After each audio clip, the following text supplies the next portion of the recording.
This week, we talked to a friend of mine, Christy. She lost her husband a decade ago. He killed himself. I don't even know how to intro this episode other than that. I just don't. But Christy goes into the story of how it unfolded and how it's very confusing for anybody that thinks they might be in that situation right now. But more importantly, as it pertains to this episode particularly, she goes into what unfolds after the death has occurred. Because there's insurance issues, mortgage issues, monetary issues, all of this stuff that comes up that nobody thinks about. Christy expounds on all of these different topics that I had no idea happened. And what's really cool is that she now has, found true freaking happiness, which is awesome, but also is trying to solve a problem that she didn't create, which is what do all these widows and widowers, what do they do when their spouse is dead and now they don't know how to pay for things or how to get things in their name or how to not be in debt? I'll let her tell her story and have said enough, so I'll shut up. Here's Christy.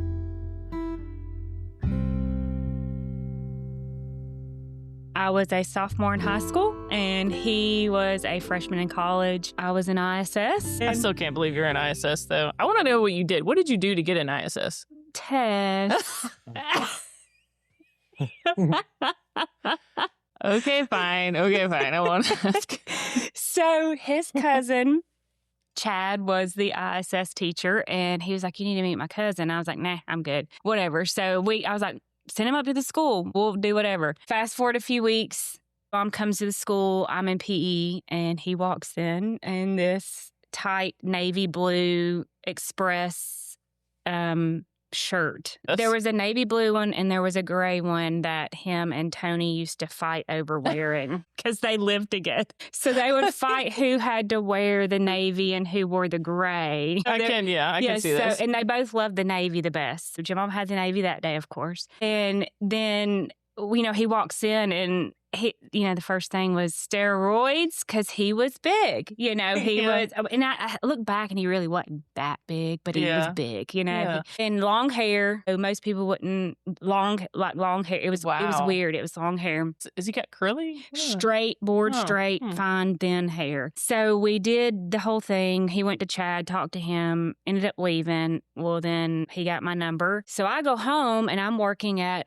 Food Value when I was in high school, which is a little mom and pop grocery store out there. That's a good job in high school. It was great. And so I'm in the shower after school and my sister comes in and she was like, some guy named Jim Bob called you, is on the phone. And I was like, huh? And she was like, yeah, his name's Jim Bob.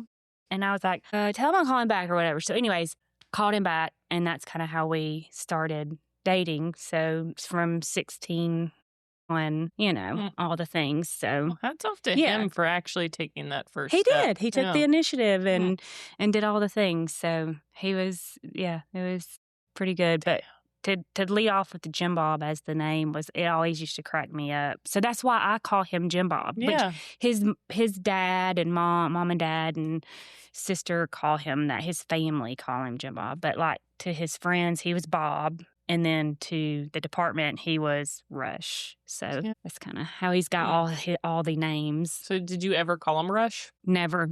I can see why. No, I never did. And I never called him Bob either. He was... I can't even picture him as a Bob. It was weird. It just didn't come out. It was not... He was introduced as Jim Bob, and he was Jim Bob until... And he don't look like a Jim Bob either, or didn't look like a Jim Bob, so it was kind of odd. But. Yeah. So when he decided, or did he know he wanted to be a cop early on? I don't think so.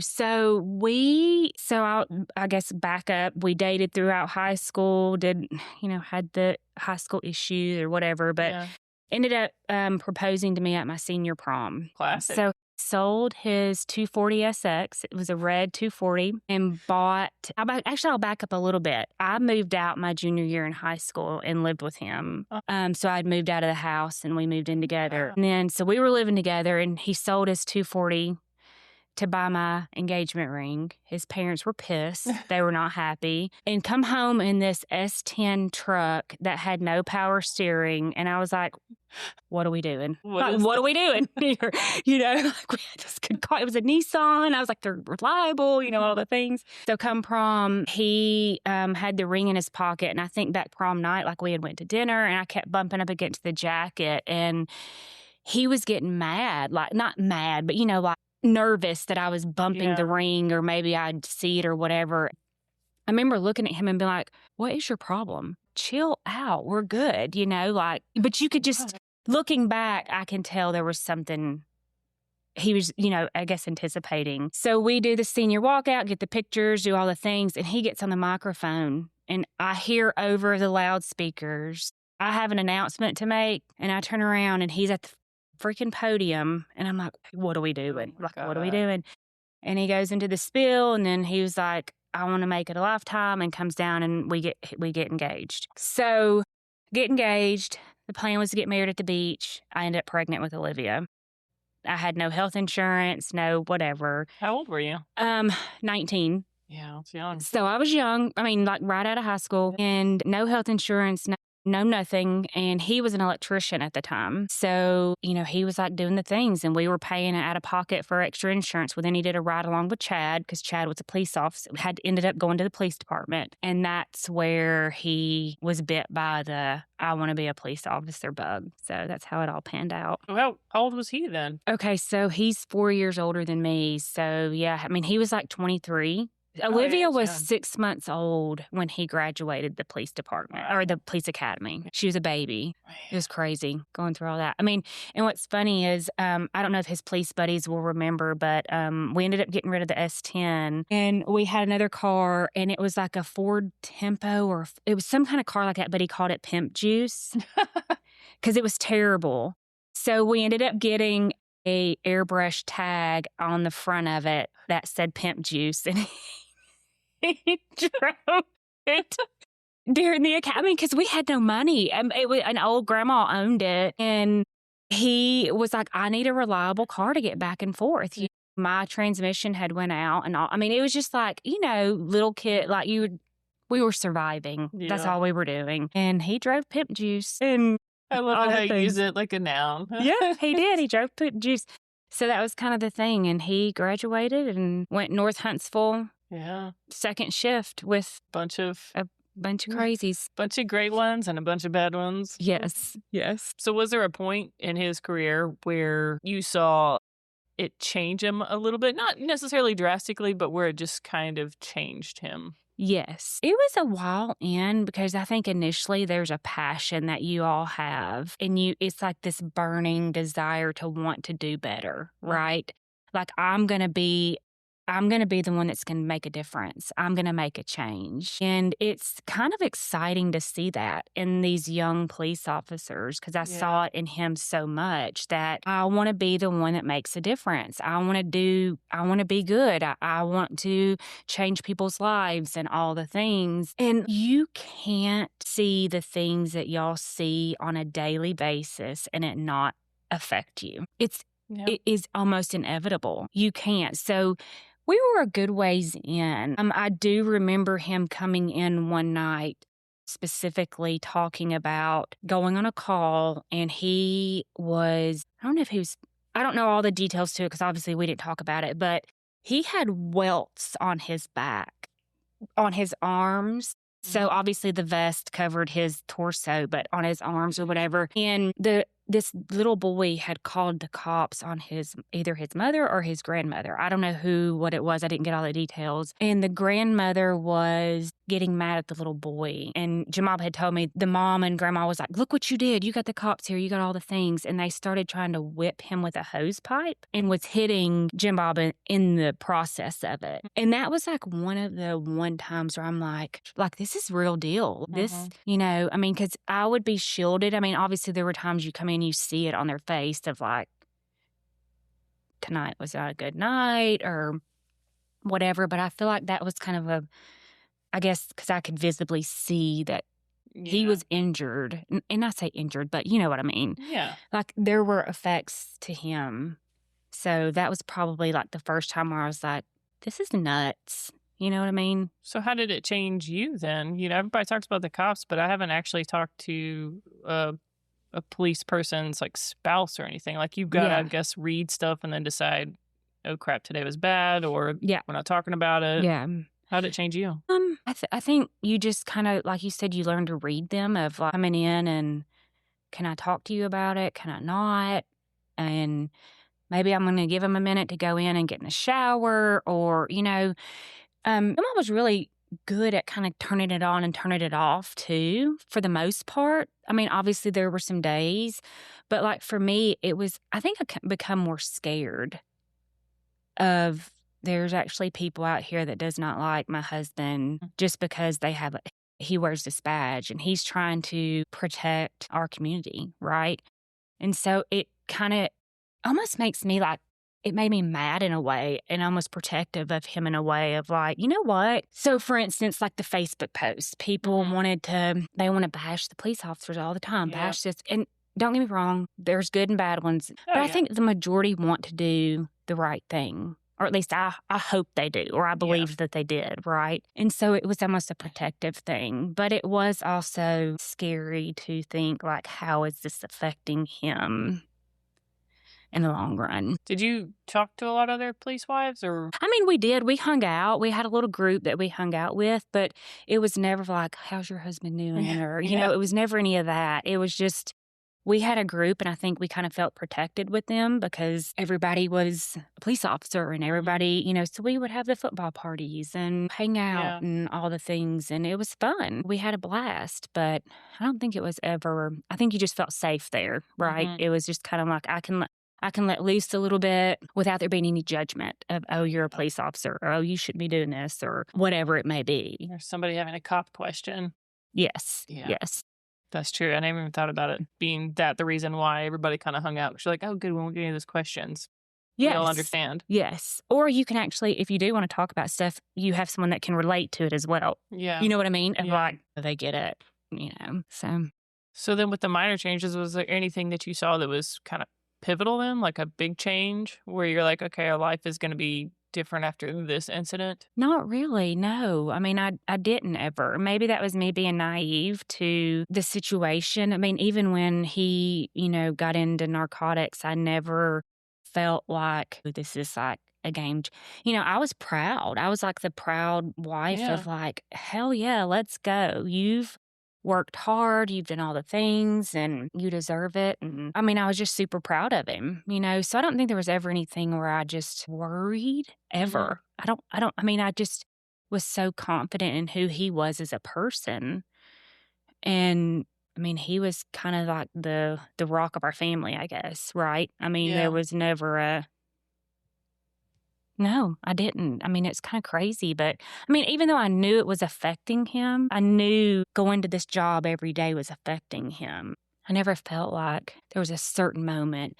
I do know when we bought our gym, or when we started talking about that, there was always talks of maybe this is how I'll be able to get out of the police department early. Maybe this is my way out or whatever. But that was really the only mention that he ever, to me. He may have mentioned that to other people, but to me, no. Were you surprised that he got into narcotics? Because I thought he wore the tight shirts after he got in, but now I'm discovering he wore them prior. So was this something that he started with the affliction tight shirts? Was this something that he brought to the team? No, he brought to the team. He brought. And he influenced the team. Okay, that explains it. No, he brought it to the team. No, I was not surprised that he got into narcotics, because that was part of the reason why he joined the police department. He got a lot of dope. Yeah, he did. And, addiction runs in the family, on both sides of our family. And I think it's impacted both of our lives significantly. So I think that's where I talk about wanting to make a change and be the person that was the change maker, and I'm doing good and I'm helping. Well, not to sidestep on the gym, but when you guys were building up that gym, I was like, holy crap, I have no idea how you guys did that with the time and the diet dedication that you guys had and everything else. I was like, oh my God, that's got to be some work. So yeah, it was crazy. I mean, we kind of always knew, obviously, Jamal had the passion of fitness and working out prior to me having it. Like, I ended up falling into it after I got pregnant with Ethan because he just destroyed me. So I was like, okay, now I got to do something, right? And I just kind of fell into it. But ironically, I was training and the owner of the gym was like, I think I'm going to sell. And I was like, really? And she's like, you want to buy? And I was like, nah, I don't. When I went home and mentioned it, and Mr. Mob, that's either 0 or 100, we're buying it. We're buying it. Let's go. This is what we wanted to do. Let's go. And I'm like, let's go. So we bought the gym and went for it. It was crazy. It was like push all the chips in kind of deal. What year was that you guys got the gym? 14, 15-ish time. So it kind of started. We announced that we were moving to the new location on like a Wednesday, I think it was.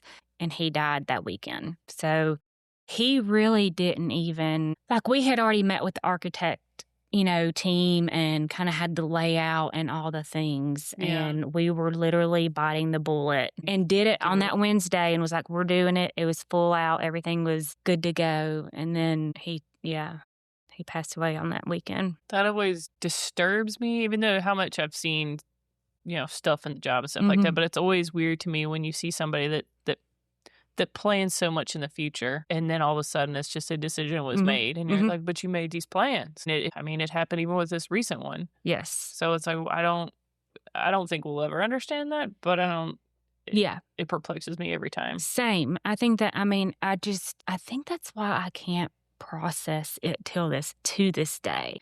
I have problems even believing that this is my reality to this day because it just did not make sense. We had, this was our retirement plan. This was you getting out of the department. This was all the things. What? Yeah. What changed? What was that decision? What was that deciding factor to do all the things, right? Yeah. Do you want to go into what happened to Rush or? Sure. Yeah, we could go. And I'll probably be selective on what I say, but yes, just out of respect to him and my kids and his parents and family, I'll talk about some things, yes, but not all. So, and just to, I think, friends too. You know what I mean? Yeah. And do you want to go into that day? Like what you experienced that day?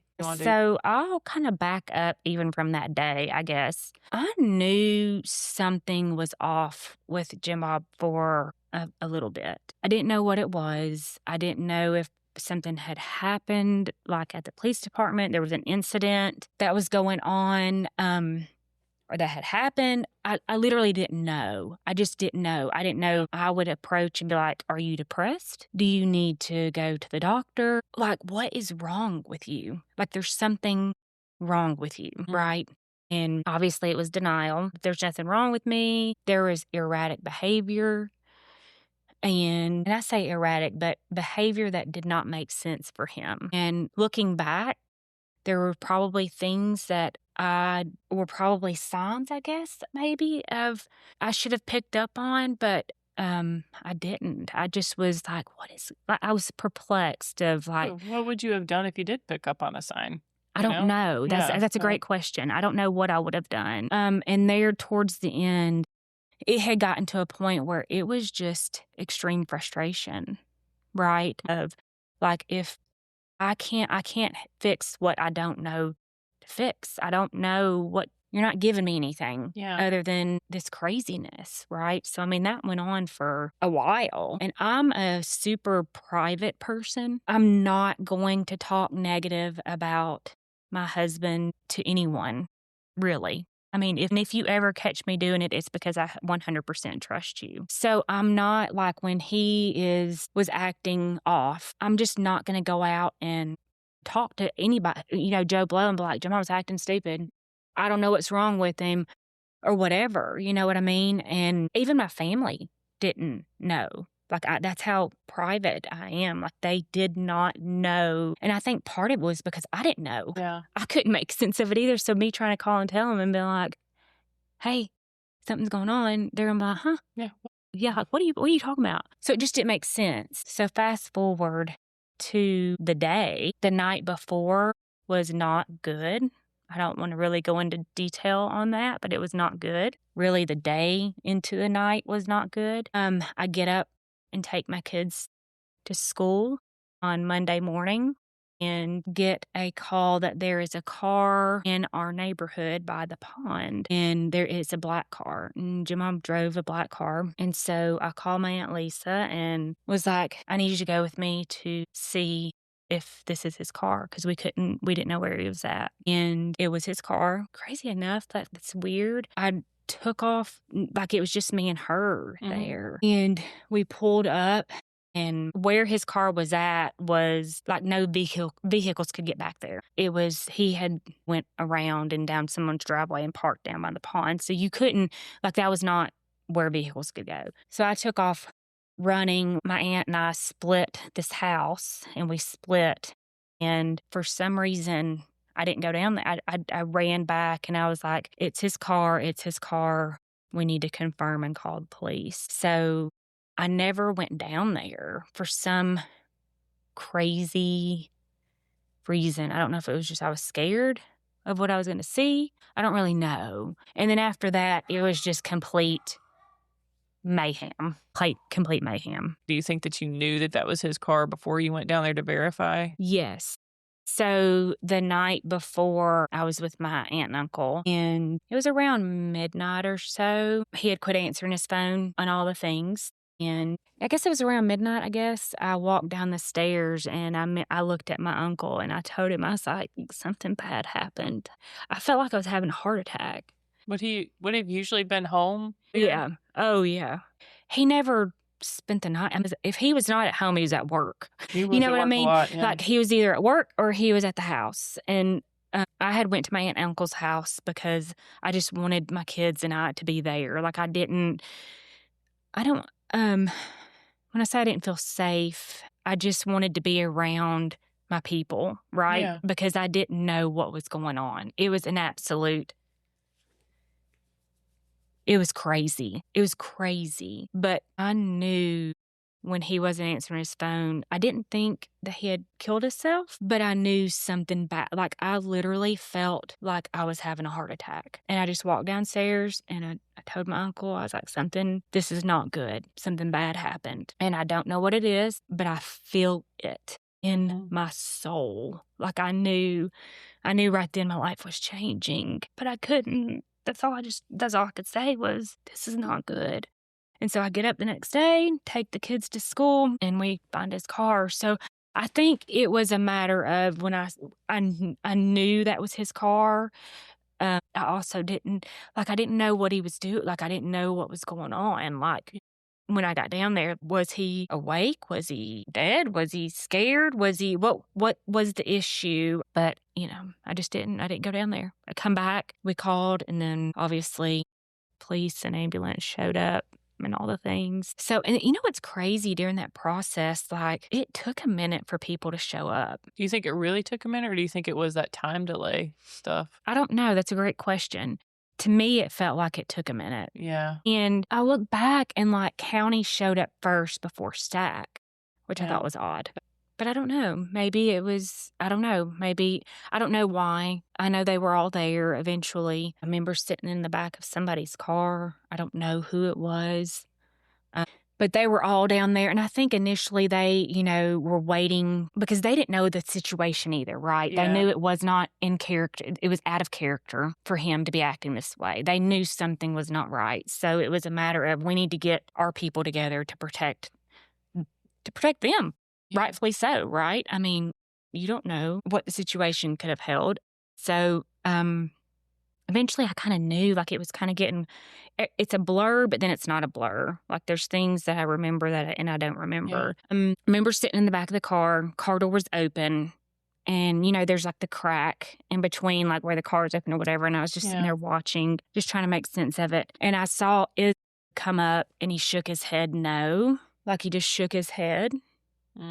And I knew instantly that Jamal was dead. And the last thing I remember is like running out. We were all in this cul-de-sac. I can only imagine like what the neighbors were thinking. It was probably like, here we are in this neighborhood and nothing happens and all the things. But I just remember running up to him and like almost tackling him, like jumping in his arms and just screaming. And I'm not being able to breathe. And that's really like the only, other than that, I don't remember much after that. And then it's like, I looked at my Aunt Lisa and I was like, I need to go get my kids. I need to go get my children because this is going to be bad. Like this is like tell the schools to take their phones and pull them out of class because it's going to be bad. And we all loaded up in her minivan and drove to the schools and picked my kids up. And we went back to the house after that, and it was just police cars everywhere. Like it was nuts. It was nuts. They were in the house. They were just people everywhere. Because I don't think anybody really knew what to do. Yeah. Right? It's like, what do we do? We don't have an offender to get or it was all, just processing. Did you like that there were that many people around, or did you want quiet and silence? I don't think at the time I cared. I think I was just processing what literally just happened. And how am I going to tell my children that their dad just killed himself? Like, how do you tell your children that? They're 9 and 13. Like, how do you, because like he was their world, right? He hung the moon. And at first when I told him, I couldn't tell him. I just said there was an accident, right? I just didn't have the courage to tell them that their dad took his life. It was so devastating to me that this person that I thought I knew, like I had been with him since I was 16. I couldn't explain it to my kids. It was just so, I was like, there's been an accident and your dad passed away. And then I didn't have much of a choice but to tell them because kids from the school were calling. And I heard your dad killed himself. I heard your dad did this, or like it was out, right? So it was just a matter of setting them back down and telling them. Just for the record, you not telling them isn't you not having courage. Yeah. That's you taking the time that you needed to process before you told them. And I think that that's a healthy way to tell them, because then it gives them time to know, hey, something serious is coming, and they can mentally prepare for the next. Yeah. I think that is an impossible situation. And I know that's what all of us were thinking, like, how is she going to tell the kids? Yeah. Because that takes a level of strength that hopefully nobody has to deal with. Yes. But I hope no one ever has to do it, right? It's not something I pride myself on for sure. It's not, good job, Christy. You've, done all the things. But you did all the things. Yeah. Along the way, there were some bumps along the way and bad decisions that I made, learning lessons. I think, in April, it will be 10 years. 10 years that Jamal has been dead. And I think it's really just been in the past couple of years, maybe 2.5 to 3 years, to where I'm really processing all the things. I was a good fake it till you make it girl. Put your smile on. We're not letting people in on your business, And I wasn't always perfect at it. Like I said, I made mistakes. I made some bad decisions, and you learn from them and go on about it, But I do, looking back, I can say that I have a wonderful relationship with my children. I love my kids and my kids love me. We are brutally honest with each other. Sometimes people would look and be like, that's not really a motherly type relationship. You know what I mean? Because it's just how it is. And so for me, I had to be the mom and the dad. So I'm keeping it real with my kids. Like, that's a messed up decision. Or you're not going to talk to me that way. I'm your mother, but whatever. But if there's anything I pride myself on now, it's them. I have 2 good children that, love their mama. And this situation could have completely tore us apart. And it did not. Thankfully, it did not. Do you think that they were able to cut quicker than you, or in a different healthy way? Because you said it took you about 8 years to really start thinking about it. Do you think that was because you were giving them the opportunity to? Yes. Did not think about me. I was not an option. My healing, it was put it in a box, and you deal with it when birthday and things come around. You can zip it up and man up. You've got 2 kids to raise. But I wanted to make sure my children were good. I'll never forget, I took them to counseling, and the counselor told me, it pissed me off when she told me this, but I'm glad she did. And she was like, kids that have parents that commit suicide are more likely to do it themselves.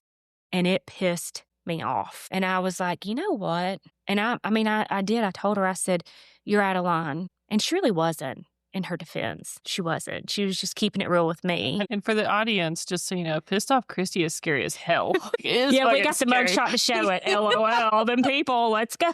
No, I'm just kidding. It's fucking scary. I fucked with a lot of people in my day with a pissed off Christy. Tess, I'm getting better on that, okay? It's not necessarily a bad thing. It's not, but I'm getting better. I'm not as rowdy as I used to be, thankfully. Thankfully, I'm not. But yeah, I didn't want my kids to be that statistic. And I've given them the liberty to be honest. This is 100% honest. Like to a fault. She's going to tell you exactly how she's a lot like her dad. A lot like her dad. Which Ethan is too, in a sense, But he is more like me, where he is a little stuffer and he doesn't want to talk about it. And it's going to be on his terms and when he's ready. And, sis is just, and I love that she's so open and just kind of tells you how it is. But they're different in their own way, and they healed differently. I think I worry for Ethan that he doesn't remember his dad as much. He was 9. So what do you really remember from 9, right? Yeah. So he doesn't have as many memories as sis does, but sis was only 13, so it's not like she has like this, fast. Yeah, memory of her dad, but she does have some more, more memories than Ethan does. But yeah, they're both good. I'm proud of them. Given their circumstances. And I guess for me, like, my biggest thing to them was what your dad did and your loss matters to me. It matters to me. But this world does not care. Yeah. Sadly, the world does not care. So I'll be damned if I'm going to allow you to use what he did as an excuse to make bad decisions. Doesn't mean that they won't make bad decisions, because I did. 2 monumental ones, actually. But, it's okay, but you got to learn from them, right? But I'm not going to just let you use that as a crutch. You don't get to go, oh, well, my dad killed himself. So what? So what? He did. Yes, he did. And that's unfortunate. But I care. Grandma and Pop cares. Your family, his friends care. But the world does not. And you're not allowed to use that as an excuse to not do good in school, to not be a good person, to not excel. If anything, it should make you want to do better and be a better person and have sympathy and empathy for people who have been through this situation. So that was my whole thing with them, of growing them up to be strong and be resilient, given that they've had this really crazy, effed up situation happen, that robbed them of a lot of memories with their dad. So yeah, it's crazy. I want to give you a standing ovation right now. Thank you. I love how you turned, something completely tragic into a show of strength to your kids and stuff. It doesn't mean that it don't suck. It still sucks royally. And you just have to accept it and try not to let it define who we are as a person. So, yeah. Well, to pivot to what happened right after, how was it departmentally after Rush passed? because suicide is still we just had one and we're still making mistakes with it. How is the process for anybody that is in a position where they can actually change some stuff? Because we can't help what happened, but in the story of what happened and what happened after, what errors did we make? And what good things maybe too? Initially, the department was great. There were people there for us. There were a select few people that really played a role in getting me through the beginning days, months, whatever it was. They know who they are. It was, had I not had them, that's when I tell you there's a blur, that's part of my life where I don't remember. It is literally like I do not recall a lot that went on in those days. It's like amnesia, pretty much. I do remember the day, it was maybe the day after he died or the day he died, being called downtown, and you walk through this office and you're processing your husband just killed himself, all the things, and you go sit in this chair. I can't tell you who this person was that I talked to. You no longer have health insurance. What? You no longer have health insurance. You and your children, y'all can purchase Cobra health insurance, which is outrageous. Keep in mind, I was a stay-at-home mother. Yeah. So not that the department can help that. I don't know if they can. Because I get the whole insurance, he died on this day, insurance ends on this. I get all that. I get it. However, come on. You know what I mean? I am processing my husband killing himself and telling my kids their dad's dead and all the things, and you're going to throw at me, you no longer have health insurance? Yeah. Hop off, okay? So this is where Christy gets pissed when I start getting passionate about the things. And then let me tell you a little bit about you go try to, and I know I'm pivoting from your question, but go for it. This is kind of where when we'll get into the ministry later. Mm-hmm. The weeks and months after his death is what has made me passionate about wanting to help people who are in my situation, who have experienced what I have experienced, because it's not right. I try to go through Obamacare and get health insurance. My kids get put on Medicaid. Nothing wrong with Medicaid. It's there for this reason, right? This is what Medicaid's there for. It's for temporary purposes, right? They get on Medicaid. I don't qualify for it because they're still factoring in my dead husband's income. Obamacare, I get denied because Jim Bob made too much money. Well, Jim Bob's dead. So I get a voucher that year and the years later, so I don't get penalized on my taxes for not having health insurance. Yes. It's crazy. So that's kind of where the whole passion of the ministry's coming in. We'll get into that later. But I think there's just things like that and it's also still a hush-hush thing. I remember telling Jim Bob, do you need to go to the counselor? Do you need to get help? Obviously, I had no Tess, when I tell you I had no clue what was going on. Until, no clue. It's crazy. And he would say, I can't do that because they're going to take my gun. I'm only on desk duty. So how do you expect these officers to come to you and tell you I've got a problem? My wife's leaving me. My spouse is cheating on me. I've got an illness, this terminal illness, whatever. I'm having mental issues. I'm having suicidal thoughts. And they're scared to come forward because their gun's going to be taken and they're going to be on desk duty. And not that one case is different from the other, but for Jim Bob, he was our provider. He was all the things. So what if he went on desk duty and then he goes and does this evaluation and all the things and then they just terminate him? So I don't think there's a sense of security when it comes to being open and honest with suicide, right? Unfortunately. However, I get the flip side. I get that you are a person carrying a weapon and you do need to be in your right mind.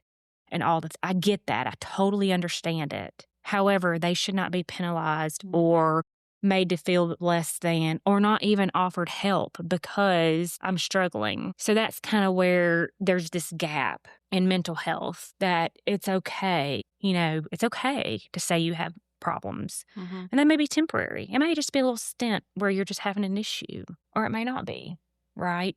But I don't know the right answer to that either. So, because I see both sides of it. But Jim Bob never would have said anything. And It was a pride thing too. Yeah, I couldn't imagine him coming forward with anything like that. Yeah, I agree. I will say, and I think I told you this and we're on the phone earlier, but I mean, he is the reason, and I can't say definitively that it has saved any lives or changed lives. People have come to me and said that it has, but I can't put it out there because it's all, private. But the only reason that Pierce Sport Team got revamped is because of Rush. Good. But they denied it 3 times. And then finally the 4th time, and now there was a sergeant that went in and helped and revamped. Did amazing. And even in the memo that states like, hey, this is what we need to do, it has Rush in there and everything that Rush did. All that stuff. So that makes me happy. And there are people that have come forward and said, hey, listen, this has changed. And it's because is this Rush. Something that they talk about while they're in the academy? Or is this so my thinking is, like, how honest are they with people with what you all are going to experience? It's kind of like the military. You just go in and you're drinking through the water hose and the hose pipe and the fire hose. I mean, it's like full blast of you're just taking it all in, and then, but it also falls back on, there's no way this isn't affecting you. So what kind of prep could be done in just the academy phase? So your support does come talk to them, or at least they did. It's so hard. I mean, imagine Rush sitting there as a cadet and being like, hey, listen, you got problems. He's still like, no, fuck that. Whatever. Well, because he hasn't been through it. Yeah. He hadn't been through all the things. It's hard to tell them when they've all haven't been through it yet. They're like, no, whatever, I'm fine. So it's a hard thing to break. But I think what does it is there's a lot of senior guys that have sought help for different things. Which is awesome. Yeah. Good for them. I love it. Been out there and said, hey, listen, I needed help with this. Got it. Cool. But there's still a lot more that, keep it secret, which is good for them. I mean, whatever they need to do. But why keep it secret? I don't understand. Everybody's, just scared of what people are going to think. Sure. And it's sad. I don't think it's any different like in the real world. Like, you just don't go around going, hey, I'm depressed. So, I mean. I don't know. Sometimes. I feel like I'm really effed up, I mean. but I think that's hard. I think that's it goes back to pride, and it goes back to, it's hard to look at yourself and be like, I'm really screwed up right now. I'm really screwed up. And sometimes you don't even realize you are. Hence, I'm speaking from experience. You don't realize how messed up you are until something happens and it forces you to take a look at yourself and do a retrospective and be like, holy moly, first off, who are you, right? Unfortunately, Jamal can't do a retrospective of himself.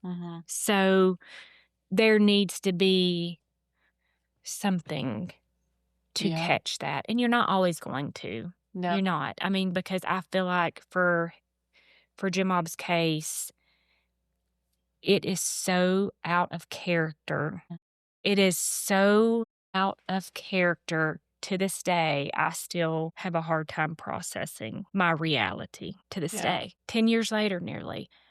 There are days that I wake up and I'm like, I cannot believe this is my life. I cannot believe. I mean, like, it's just like, are you kidding me? Right? So I don't know. I mean, it's just such a hard. I hate that it's a swept under the rug issue, no matter what the issue is. I wish that it was more open for people to just be 100% honest and say, I'm struggling and I need help. What do you think we need to do to fix that? I don't know. That's a great question. It really is. I mean, I don't know. I don't know how to answer that question. I'm hoping with our ministry that we're getting going, I hope when we talk to people that hopefully we will come to helping people deal with the stuff, knowing that I'm saved and no matter what I do, the Lord's going to love me. Tess, I couldn't sit here and tell you years ago that that's how I felt, because it has been straight survival mode for me. And so I think when you have that salvation and it almost gives you a sense of peace. Like for the past 2.5 years, I've been the most peaceful I've been in my entire life. My childhood was chaotic. It was chaotic. I thought I had peace with Jamal, and I did for a while until I didn't, right? Until I didn't.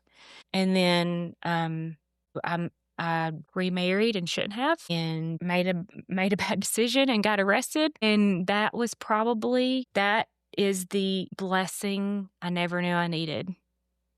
Was that your moment? That was my moment of get yourself together.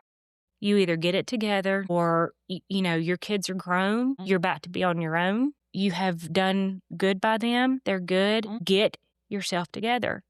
Deal with it. Like, suck it up and deal with it. Quit stuffing it. Put your big girl panties on. Feel it and get through it. And I think when I got arrested, it forced me to really look at myself. I talk about them having a retrospective. It was that of myself, of like, I don't even know who you are right now. Yeah. You are this broken girl who, wants to, you have a loud mouth and, want to throw hands. And, when in reality, sitting here now, not being that way, I've never been happier before my entire life. It's crazy. It's crazy. Like, I almost don't recognize myself. I'm like, who is this girl? You know what I mean? Like, I'm like, so happy. I'm proud of you. You've dealt with it. You've dealt with these abandonment issues. You've dealt with, like I said, chaotic childhood. Dad bails, uncle's murdered. Jim Bob was my safe place. Guess what? He bails on me too. Sounds harsh, right? Yeah. But it's facts. It's facts. And so it just brings up all these abandonment issues. Yeah. It brings up the high school Christy. People don't know my childhood. They think they do, but they don't. They don't know the things that went on. And the way I was just protecting. I'm going to hurt you before you hurt me was my mentality. And I was that way up until not too long ago. And so I want everybody to do that. I want everybody to feel the way I feel now. Like, let me show you how much Jesus loves you.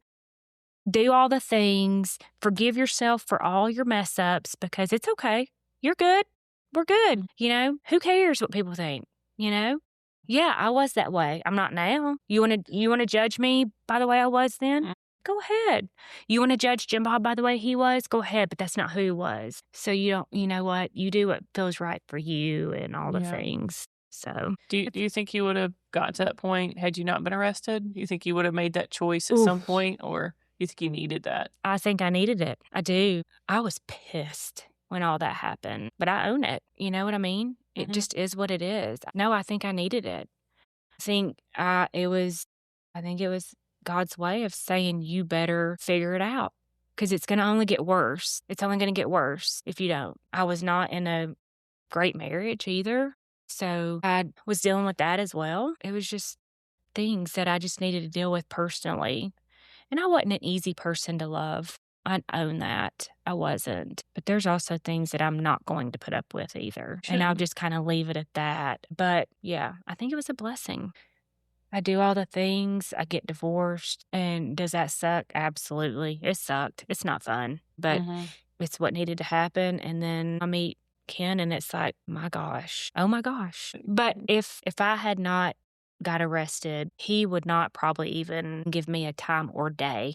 Because that's not who he would that's not in his wheelhouse, right? Yeah. So I would have been missing out on this now. So it's crazy.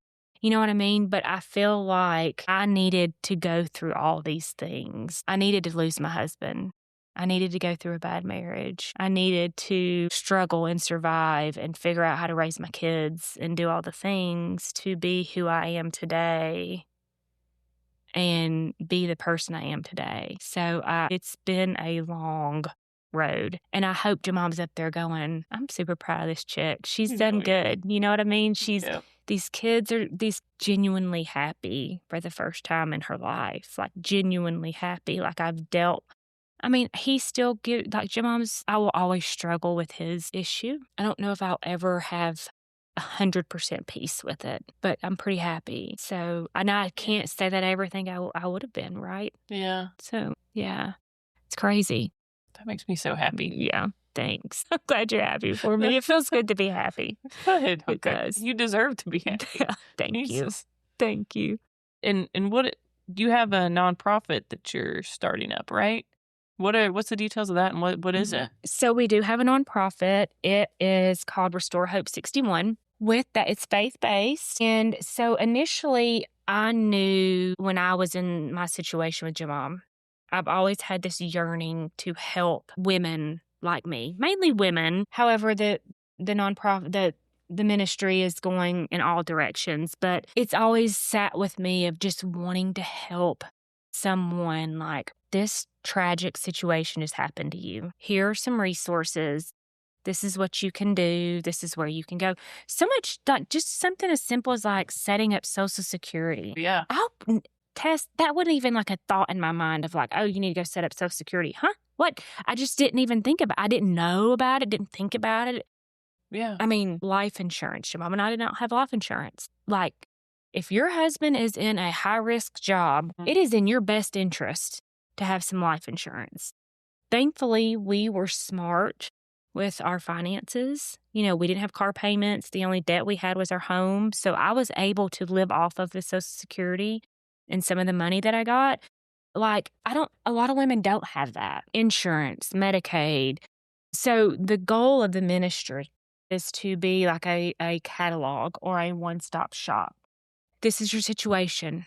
Is it you're a widow? Addiction runs in both of our families. So we want to knock off of that. We have a friend at work that has dealt with some infertility issues, and we've talked about pulling that in. We've talked about grandparents. So, for instance, Ken's parents have raised their grandchildren and great-grandchildren, and Jim Bob's parents have raised their grandchildren. So it just stems off of all these different traumatic events where someone could go and say, okay, I need help with X, Y, and Z. Maybe it's just mental health issues because that also is near and dear to our heart, right? Because of Jamob and all the things. So we want to have this catalog where they can say, okay, we're in the Huntsville area. These are all of the nonprofits that could provide services for what you do. We also want to be able to eventually help and provide funds to people that, so say for instance, I'm a widow. I just lost my husband. I have 2 children. Our ministry could, what do you need? What is your number? What is your top 3 needs right now? I'm sure it's probably a mortgage payment if you're not working, utility bill, and maybe groceries. And maybe the ministry will be able to provide funds to cover those for X amount of months. So that's kind of the goal. We've just kind of got it up and running. We're looking for a 3rd board member, prayed about that because we want them to kind of be along the same lines with us, right? Yeah. It's called Restore Hope 61. It's off of a quote in Isaiah or a Bible verse in Isaiah. And it's just like helping the widows, helping the ones who hurt and mourn and bring help to them. So that's kind of where we got to do all the merch thing and get that going. And you got anything you want to add? But yeah, I mean, it's really cool. I never thought a year after Jamal passed that this passion that I had to help, because I never knew I knew I wanted to, I just didn't know how. And part of it was I wasn't ready. I can't, and I still worry about that to this day. Like, am I ready to help people? Because, totally, like podcasts, right? Just do it. Or buying the gym, just do it. But for some reason, there's this reservation because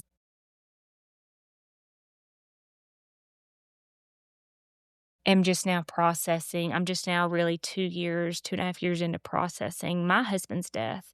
How am I going to go talk to someone who just had this and not be super emotional and cry? And I'm probably going to. Why would that be a bad thing? Yeah. I just don't want them to look like she's still whatever. But then again, I still want to be 100% honest with them and be like, this is just the real deal. This is as raw as it gets. You may heal in a year or 2, or it may take you 10, 15, and that's okay. There's no problem with that. But we want to help you along the way and make sure, one, you don't ever make a bad decision. That's the ultimate goal of don't bail out because you're worth it, all the things. I mean, we want you here. Your family wants you here. That's the goal. There's this quote that I'm sure you guys have heard where he says that crying and grief is just an expression of love that you didn't actually get to express during life. So when somebody does cry or get really upset, it always makes me think of that. Oh my God, there's so much love that they have for them still. So I think if you cried and somebody was around, I don't think that they would take offense. I think that they very much so be like, hey, she understands. She gets it. And I totally do. I'm pretty good about not crying about a lot of, but when it comes to those things, like when it comes to my specific situation, I can't help but get emotional about it because it was the most devastating thing that's ever happened in our lives. And I want people to know that the last thing you want to hear is you're going to be okay. It's going to be okay. Because you want to be like, sit on it and rotate. Okay. Yeah, like, get out of here with you're going to be okay. Yeah. She put that nicely. Yeah. She put that extremely. But that's a lot. You're like, I'll say it off the podcast test. Like, I'll be like, but like, you just don't. But in reality, in the long, you will be if you want to be. You will be if you want to be. And you got to want to be. You ain't got to be 100% okay. And being okay, like where I'm at, like it just feels good. And I want everyone to be. I want them to look and be like, I can get through this. I can get through this devastating situation. If somebody wants to help or if they're looking to see what you guys do you guys have a website thing set up? Yep. So it's Restore Hope 61. You can go there and kind of put in requests or just it's fresh and deal. I mean, it's like we fresh out the gate. Nice. So it's fresh.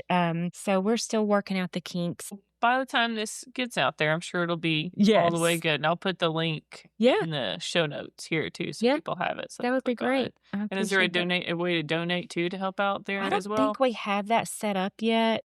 I wish that we did. And I think that's something we're still trying to work out on our end. So, I mean, just if they want to, just reach out, that would be great. And then we'll figure out the whole, I mean, like when I say it's fresh, it's like fresh. It'll be a little bit before this gets out there. So I'm sure you guys will be pros. Yes. God, I hope so. Yeah. Once you add in the financial stuff, it makes it a little harder. It does. I mean, just getting the bank account set up and all the things.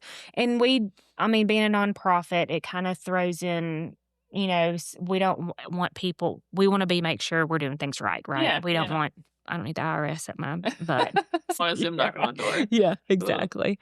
So I'm so excited to see where this goes. So same. All right, we'll say the name one more time so I can. Yep. RestoreHope61.org. And is that just for this area or is it like the south? So initially it's Huntsville area. We do plan to, so we're going to be living part-time in Pensacola, Florida. So we would, I know, right? Yeah, I know. It's exciting. So we plan to get that area set up. And then also Ken's parents live in what part of Georgia? Cartersville, Georgia. So we would like to get something set up there. So there's in the works, but right now it is just the Huntsville area that we have it set up with. This is awesome. So where do you see it in a year? Right? Like completely up and running and expanding, or what do you hope for in a year for it? That I hope that it's up and running and expanding, and we're getting in the donations, and maybe I can quit my job and just be solely, ministry focused. I'm just kidding, but no, I mean, that would be ideal, right? I mean, that's the goal I would love to be able to just, and that's probably a 5 or 10 year plan really, but I think I'm pretty passionate about helping these people, whether it be men, women, grandparents, whatever, of letting them know that we're all messed up in our own way and we'll be okay. You know what I mean? I haven't seen you this happy in so long. I know.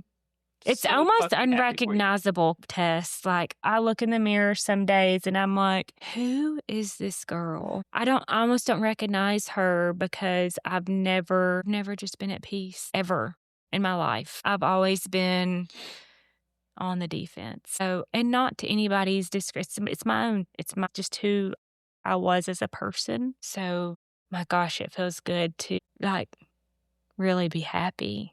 Really be happy. Holy crap. It's almost like not fair. It's possible, guys. Guys listening, it's possible, apparently. Who would have thought? It is. It's possible. It is. So it's good.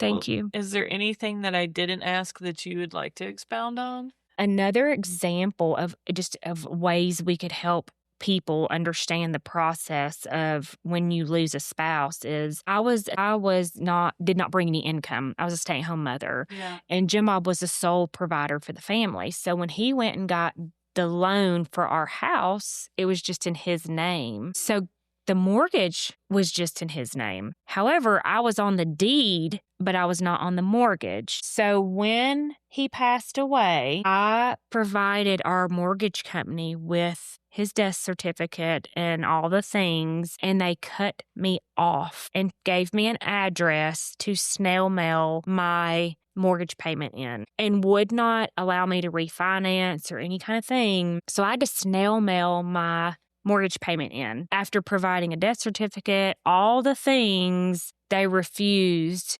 to do that. And so really what they wanted me to do was default on my mortgage because we had a lot of equity in our home. And I just didn't know. I was not privy to that. I was naive. And so essentially I had to eventually, when I started working part-time and all, it took me a little bit to refinance and get the home in just my name. But for all that time, it was a snail mail check. And the only way I knew that it processed was by watching my bank account to see that it was deducted. It was crazy. So just little things like that legally, so on a legal standpoint of this is what you need to do to protect yourself should either one of you pass away, whoever it is, if you're both invested in this home or in this vehicle or whoever, there's so many things that play a role in that I had no clue about. So that's another thing that the ministry, legal services, we could provide legal services to a family in need as well. So, but yeah, that was a huge one. Thank you for the reminder. This is awesome. I can't wait to see where this goes. Yeah, thank you. I'm going to look up the website as soon as you guys leave out here to see. Thank I'm you. gonna judge you. I'm going to see how it is. Hey, give us some feedback. Do it. Shoot us some feedback. She can be our beta tester. We'll have to set it up. If there's a message platform, I just need some messages. I'm like, hey, listen, I'm just testing this out. Seriously? I know. Ken's going to be like, great. He's going to go home and start messing with it. You're going to give him complex on the website. Yes. That's funny. Oh, It's man. funny. But I'm so excited for you guys. Thank you for having us. Yeah, and I mean this from the bottom of my heart.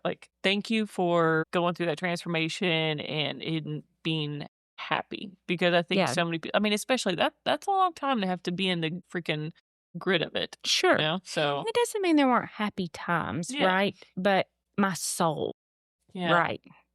Yeah. I was happy, but not genuine. And I wanted to tell you, I told you this when we talked on the phone before all of this, but you wrote a note to me and I kind of, read it to you and all the things. And your letter is the only one that ever stood out to me, ever. And I even told Ken, I was like, Tess has this way of writing.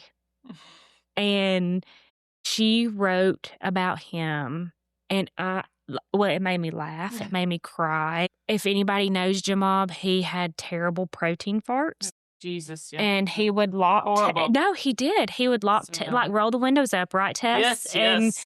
And she would be trapped, So, it would go through. I was in the office right beside his, and it would seep through the walls. I'd sit in the office like, Rush, stop it. It's terrible. It was terrible. I vouch for her. It was terrible.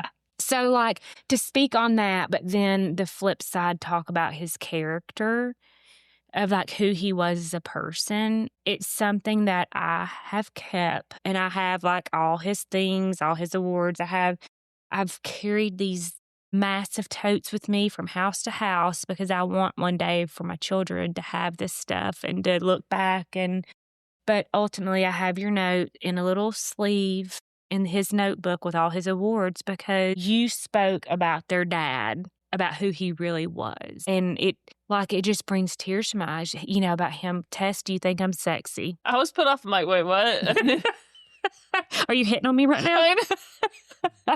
It's like, Rush. It just cracked me up. But that's just who he was, right? That's who I miss. And you know what? consider yourself lucky because not many people got to see that side of him. A lot of people saw this asshole that was just a complete douche. And guess what? He was jaded by the police department, right? He was jaded by the everyday life that I'm dealing with, going out here and putting up with this BS and all the things. But like, if you got to see the real Rush, in quotes, consider yourself lucky because he was genuinely funny. He was a good person. He cared about his friends. He cared about his family. He loved me and the kids. And I just, when I read your letter, it gives me all the feels of this was him. This was just him, right? So, and I was going to bring it and read it. And then I thought, you know what? That's something I'm keeping private for me and the kids. Good.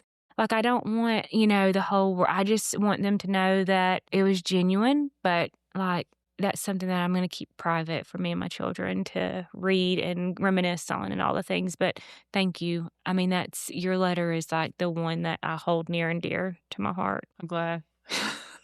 Because I like to write letters and I feel like you have a knack. I feel like we just don't really tell we're so scared to be vulnerable in how much we love and how much we appreciate each other, especially when somebody's living or they're sitting beside us or we just don't know how to react. So I loved Rush. He was awesome. And I loved your guys' relationship. I was like, that is something, Same. That is awesome. It was something that I was extremely proud of. I mean, like we had made it through all the high school crap and through the young adult getting pregnant at 19 and being broke. So I look back and I'm extremely proud of our marriage. It just ended with a really sad note, right? So I think for me, it's best if I just focus on all the good and just, remind people of what a good person he was, because he truly was a good person. There was some mistakes made, that's okay. But even sometimes the people on the streets was I remember him saying, this guy only wants to talk to me. He got arrested and they had to call me. I want to speak to Rush. I'm like, who does that? Who does that? You know what I mean? So, he's got a picture, Tess. I've got a picture of him with a dude in handcuffs and they're smiling side by side with each other. Come on. You know what I mean? It's just funny. Just stuff like that where he was pretty freaking cool. He really was.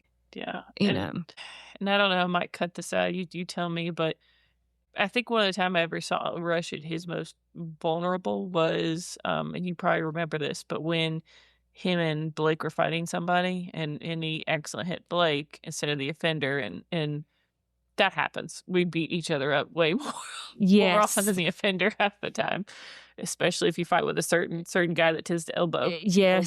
We were in the hospital to get Blake looked at. Yeah. I went into the restroom with Rush because she looked concerned. And I went in there with him and, he was crying. He was so visibly upset and to the fact of where he was nearly puking because he was just thought he hurt it. He hurt his friend and he just cared and loved him that much. And that says it wasn't oh God, I'm scared I'm gonna be trouble like a lot of people. It was just no, I heard my friend. Yeah. No, I didn't mean to. I feel bad. People never thought that was that side of Rush. It was always this tough guy. But it's no, he has love for his people. No, that's why I say if you got to see the real Rush, consider yourself lucky. He was extremely loyal to his crew and he was a good friend. He just really was. He truly cared about his people.